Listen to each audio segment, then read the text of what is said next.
So hopefully this does not surprise you, but modern climate change is real, rapid, and human-induced. And I'm pretty sure all the scientists here would agree, and scientists outside this room agree. So I'm not going to go over that too much. As talked about also is, globally, we've had widespread destruction of sort of natural habitats. And in context of Madagascar, we've had considerable degradation. It's estimated that only 10% of the native vegetation survives in Madagascar today.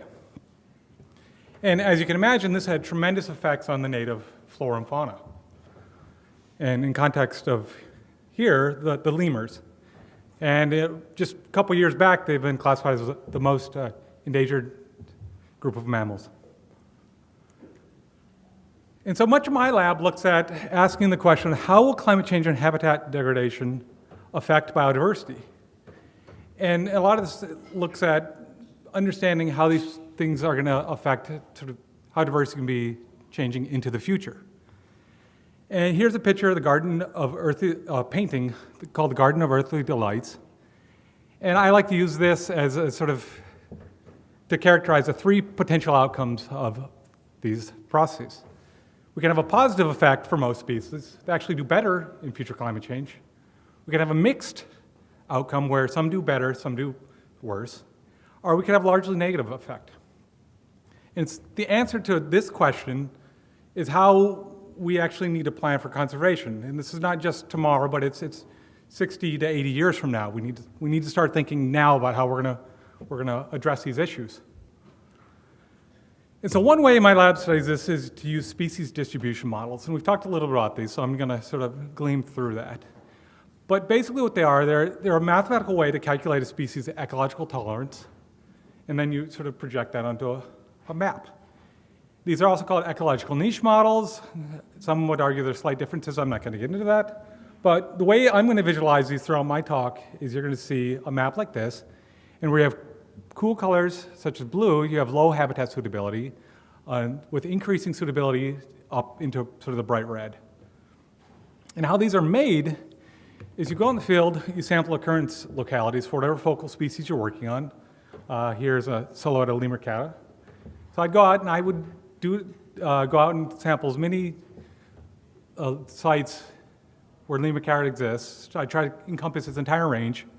I'd import that to a GIS, and I would extract corresponding ecological and environmental data. And here's just a couple examples, but you really want to focus on what you think characterizes the distribution of your focal species. So here's annual precipitation. We have things with temperature. You can do soil, fire history. There's a lot of options in that. So once you extract that corresponding environmental data that corresponds to known localities, you put this into a model, and there's a ton of different algorithms out there. We're just going to make this simplistic one here. And so it builds a model of the species' ecological tolerances. You then project that across the current landscape. So now you have a map, a continuous map of where the species likely will be or not. But one of the most powerful things about species distribution models, and why a lot of people are talking about them, is that you can project them into different climate periods, both past and into the future. And this makes them an incredible tool for conservation. And so I first want to talk about briefly a project I did with Anne on 53 of the 105 or so species of lemurs. And we set out to understand the distributional shifts of lemurs from current time period into the future. And so I'm not going to cover this in detail, but I encourage you to check out this paper. But we found a lot of really somewhat striking changes that are likely to occur. I put one of the figures up here to show that, for example, the East is likely to undergo a large amount of contraction in ranges for many species, whereas the Northeast is predicted to have high stability. And based on these pattern shifts, you can easily start thinking of how conservation should be geared in the distant or near future. But not to disparage this work or any work with species distribution models, but being a sort of computationally minded scientist, I'm always trying to push things to the next step and sort of continually improve upon them. Species distribution models also have some limitations. And one of the limitations I want to focus on today is the idea that genetic and demographic processes are largely ignored. And this is largely because it's the nature of species distribution models. It's not in there. But I want to highlight why these factors are important. First and foremost is migration and dispersal limitations are not explicitly integrated. And this can be, there are ways to add them, but they're often simplistic and they don't really reflect the actual nature of species dispersal patterns. I just want to give you a couple examples. So if you take a species distribution model, here I got a cartoon, and the green areas are suitable habitat now, and the purple areas are suitable habitat in the future.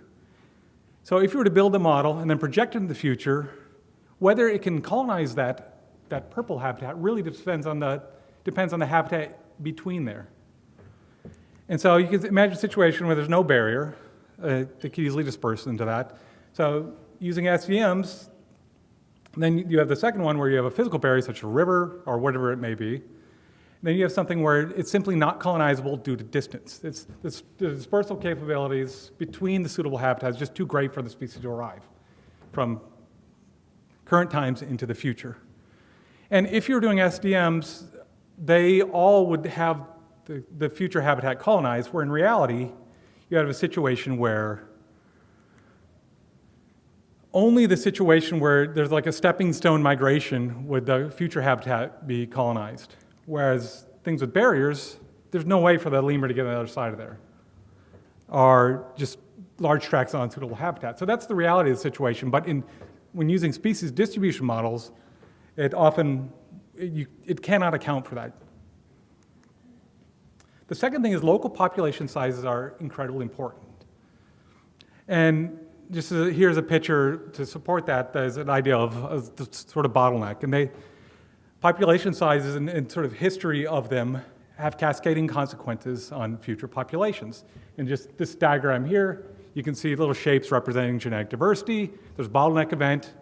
You have reduction in genetic diversity, so that therefore changing the future genetic construction of the future populations. And lastly, this probably goes without any disagreement, is that genetic diversity matters. And understanding spatial patterns of genetic diversity are vital to guiding conservation. And just to remind everyone that a majority of adaptation is not through de novo mutation, but it's actually through selecting and acting on pre-existing genetic variation. So this is one reason we want to understand where it's at so we can maximize genetic diversity in the future. Therefore, evolution can sort of take over, hopefully. So this gets to the topic of the core of my talk today is predicting the genetic consequences of future climate change. So I really wanted to get, I thought, hell, it would be amazing if I could really understand spatially how the genetics are going to change through time. And this, like much of the research discussed earlier, is not done in a vacuum. I have a large group of collaborators, all pictured here. There's actually more than that, but these are the main ones. All right. So let's first talk about the conceptual approach. Because time machines don't exist, we have to get a little bit creative. If they did exist, it'd be quite awesome. We could just go into the future or in the past, and there would be, probably most of us wouldn't have jobs. But we can use information contained in contemporary distributions of species and their DNA in context of historic climate change to understand how future climate change is going to affect species. So the first step is learn from the past. So we use this information that I just mentioned to get an understanding of key factors that allowed species to persist and result in contemporary patterns. And once we understand those factors, we can actually turn and look into the future. And I'm going to go over this in detail for the next 5 minutes, so it should make a lot of sense. So the methodological sort of crux is that I want to be spatially, temporally, and genetically explicit. I take spatially, temporally explicit environmental data and add genetic processes to that. So everything is implicitly connected. There's not a casual correlation to anything. And so this is the process, and I'm going to go through each little step of it. This is the cartoon of it. So we've already talked a little about species distribution modeling, but what I'm doing here is I build species distribution models in contemporary time, and I project them into the past. In this case, it's as far back as 120,000 years ago. Then we go to the next phase, which is demographic model parameterization. And the first step of that phase is to build a demographic model. And what that basically is you simulate the demographic history by colonizing a dynamic landscape from past into present. And what you need for those models is you input information on species-specific information on migration, population densities, species growth rates, generation times. You then take that information from species distribution models, and these influence these demographic models in two facets. First, it characterizes the landscape dispersal permeability, or the friction from dispersal from each site to every other site. If it has low suitability, it's a high cost to disperse to the next site. And then secondly, these SDMs characterize the distribution of suitable habitats, or the relative abundance of habitats throughout the landscape, through time. And lastly, you need to have some estimate of where the ancestral populations are. And this could be through species distribution modeling, or actually do through fossils. So once we got all that, you actually start the simulations. And this is a cartoon of it. It's going to start in the past. It's going to start colonizing the landscape. And here, in all of these, you're going to see the density of individuals in each pixel from black to green to yellow. That's from low to high density. And white are unoccupied areas.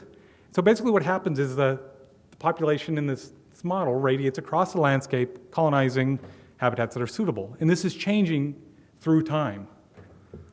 So that's a cartoon, but I want to show you an actual real example on a poison frog from Panama. And just to give you an idea of the geography, well, just to the left is the mountains, and to the east is the Caribbean Sea. And what you're going to see once I start this is the population is going to rapidly radiate across the landscape. And that's what's happening now. And in just a little bit, you're going to see sea level rise, isolating some populations sort of in the center of the screen on islands, right there. And due to changes in climate, you're going to see habitat suitability increasing local population densities. So that goes from past into current time period. And the cool thing about this is that any given time, we have an explicit record of whose ancestors who, that sort of thing, how many individuals, where it radiated from. It's a really cool sort of visualization of a hypothesis also. So we go to the next step. Before I go to the next step, let's talk about drift. And genetic drift is this cool thing. What's one of the ways evolution can occur. It's basically the change in allele frequency due to random sampling. So I'm going to show you this little cartoon. So imagine we have a population of 20 individuals. Yeah. There you go. And in this population, there's a black allele and a white allele. And if we were to randomly sample from this population into the next generation, the black or the white allele, we may get slight changes each generation. We may select more black alleles or white alleles into the next generation. And if you repeat this over and over due to entire random sampling, you may get fixation or complete loss of the white allele in this case.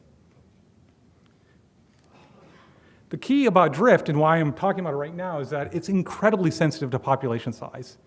And so population size dictates whether fixation occurs, and then if it does occur, if the population size affects the rate that fixation occurs.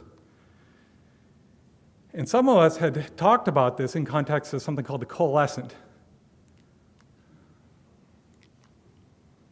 And the coalescent is related to drift. It's basically, but it's this mechanistic population genetic method that estimates the genealogical history of a population. And how it's tied to drift is basically drift in reverse. You're starting at contemporary times, and you're sort of sampling backwards into time. It's based on the idea that all alleles of a gene will eventually go back to a common ancestor. And the speed at which they converge or coalesce depends on the population size. And that's the genetic method I'm going to use to simulate the genetic landscapes here. All right, so now we have this colonization history of the landscape from past to present. I now do these genetic simulations, the coalescent simulations, from current time into the past. And I just want to show you what those look like. So here the pink dots are sites where I actually have empirical genetic data. That's going to be important here in a minute. And so I'm going to start the simulation, and what you're going to see is these pink dots, maybe, are going to start dancing across the landscape, and they're actually those haplotypes sort of moving backwards in time into the descendants, or the ancestors of those populations that I sampled. So we had actually sea level lowering, so now the island populations are no longer isolated. They're now radiating across the landscape. And if you watch a couple, you'll see randomly the pink dots merge and they coalesce. And this will happen over and over until they all converge into a single common ancestor. So we're getting higher coalescence events. You're seeing less and less pink dots and blow up. And if I were to let it continue, we'd just see pink dots dance around for a long, long time, and eventually they would merge. But that's not exciting. All right, so one thing I didn't tell you is we don't know all those demographic parameters. There are things like landscape carrying capacity and migration rates through sort of evolutionary time. None of us really have a decent handle on what these values should be, and that's a major impediment to doing these types of modeling. However, using this sort of pipeline I'm describing and information contained in contemporary genetic patterns, we can estimate those. So we use something called approximate Bayesian computation, and we input a broad range of known biologically relevant parameter values. Don't worry about what the values are, but we sort of like, for carrying capacity, we go on sort of what we know about the life history. We pick a range of what that might be, and same with the migration rates. And we input them. We then summarize the genetic patterns in summary stats, and we compare that to observed genetic data. And we do this over and over, varying these different input parameters and comparing how they reflect the observed data. I should clarify, observed genetic data.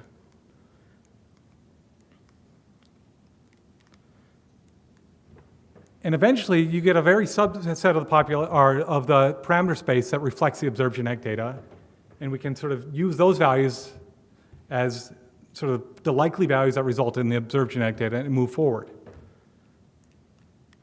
All right, so let's get the final models. This is what I think is more exciting. So basically, we estimate the genetic composition of the landscape from past all the way into present. We then do another set of simulations where we start in the past and go all the way. Instead of stopping in current time period, we continue into the future. And what we do is simply subtract those two from each other, and there we have spatially explicit predictions of how genetic diversity is going to change into the future. All right, I want to show you how this works. So this method can be used a lot of things, from a lemur to a tree to a parrot to a butterfly, that sort of thing. Today we're going to talk about a case study on a plant. So we're using Penstemon hinduistis. It's a plant native to the northwest US. It's a perennial herb and bee pollinated. I want to show you the first step is looking at species distribution modeling. And I want you to take two things. So this is a species distribution model projected into time slices. It's sort of a movie of it from current time periods into the past, stopping at 120,000 years ago. And there are two things I want you to see here. The West, like Sierra Nevadas and California up to Oregon, is high habitat suitability, largely consistent through time. Whereas the East populations it's a more dynamic and sort of lower habitat suitability.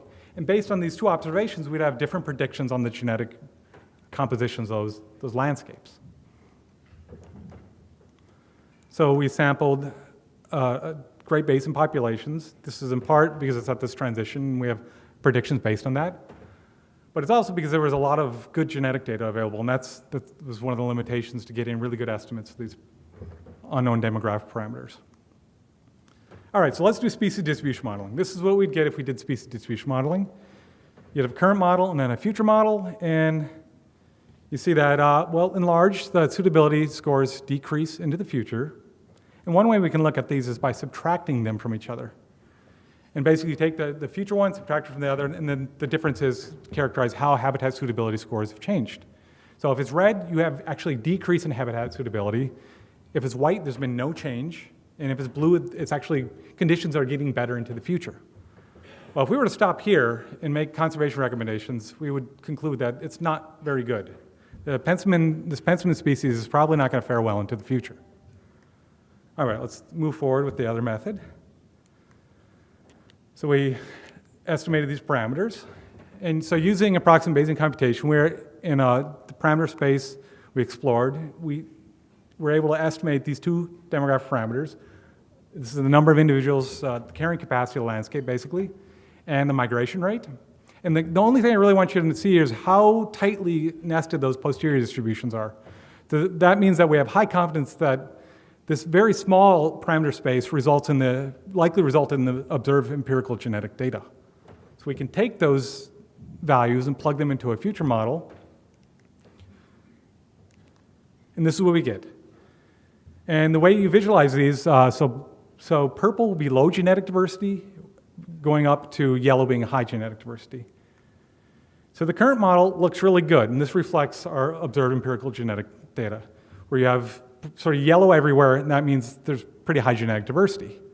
When you project into the future, it looks a little dire, but you see that there's high genetic diversity maintained in some areas throughout the landscape. I'm going to discuss this a little bit more in the coming slides. So we can subtract them, just as I did with the SDMs.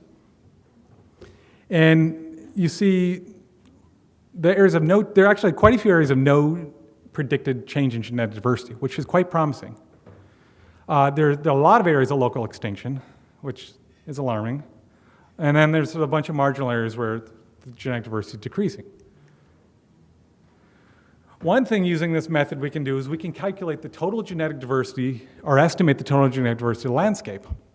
So here we have on average, 71.3 unique microsatellite alleles. And for a current time period, if we go into the future, we have on average 60.9 alleles. So that's actually quite promising. We have a reduction of on average 10, but that's, given what it looks like, I would have expected a lot more. And then you can actually measure the average allelic diversity at any given site that's occupied. And we do have these models predict a reduction in that. So any given site, so the currents expected are predicted to have 7.2 alleles throughout any given site on average, and then 5.8 in the future. All right, let's talk about the difference between this and the traditional species distribution model. So if we were to just model the species distribution, we would predict there'd be widespread decreases in habitat suitability. But if we were to look at the demographic and genetic models, we would learn that the story is likely more complicated, and this is probably no surprise to people working in conservation. There's widespread local extinction, but there remains large suitable areas of genetic diversity in the Sierra Nevadas and in the sort of northeast Nevada. And then, not surprise again, there's marginal areas have experienced reductions in genetic diversity. If we were to start making conservation predictions based on these, we would conclude that the future does not look too bright if we stopped at the species distribution models. Where if we have the demographic models and genetic models, we can start thinking that we expect a large reduction in the total numbers of that species. However, we could start focusing on areas of genetic and spatial diversity where it remains high. I sort of jumped the gun there. So it's sort of difficult in terms of the species distribution model to really characterize what areas we should focus on, or focus conservation priorities on. But if we move forward and use these genetic models, we can start maximizing those areas that maintain genetic diversity, that are likely to maintain genetic diversity through time. And then hopefully by maintaining or preserving those, we maximize the chance for local adaptation into the future. All right, I'm going to wrap this up. So we made a couple advances. We compared several species. We started using genomic data, which is really nice because you have less number of individuals to get these nice estimates. And the main take home of this is that if you were to stop at species distribution models in this case, you would predict the same thing for these two species of anole. You expect them all to sort of disperse into the south area of this map. Whereas when you incorporate species-specific life history, that's not the case. It turns out that species on the right actually has a much more limited dispersal capacity. And because of that, it cannot disperse into the areas that are going to be suitable into the future.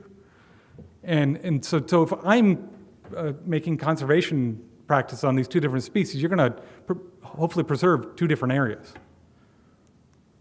All right. So to wrap this up, so go back to my initial slide, I think it's a moral responsibility as biologists, not only just think about preserving things tomorrow, but we got to start thinking creatively about how we can preserve different aspects of diversity into the future so that we can maximize the positive effects and minimize the sort of largely negative effects of future climate change. Thank you.